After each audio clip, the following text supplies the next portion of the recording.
È un rito antico quello della barca di San Pietro da realizzare nella notte tra il 28 e il 29 giugno, nel pieno dell'estate del lavoro dei campi, e infatti la forma dei velieri veniva vista come un presagio, un rito della tradizione contadina della nostra terra che nelle case venete si ripete.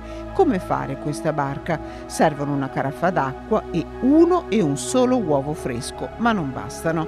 Da un esperto come Roberto Popi Frison, ecco alcune dritte. Innanzitutto il recipiente va scelto con il fondo tondeggiante, questo per aiutare l'albume ad assumere quella forma della chiglia della nave. L'acqua va bene quella corrente, si riempie il contenitore fino a 2/3. Fondamentale la temperatura del luogo dove sarà lasciata riposare la caraffa, raccomanda Popi Frison. Se noi posizioniamo la caraffa in un posto che è ancora caldo, l'albume si cuoce immediatamente e perdiamo la magia della notte. Piuttosto aspettiamo che si faccia tardi per realizzare il rito. Un fenomeno legato allo scambio di calore e alla densità maggiore dell'albume dell'uovo rispetto all'acqua, spiega la scienza, che nulla toglie alla bellezza di tradizioni la cui origine si perde nella notte dei tempi.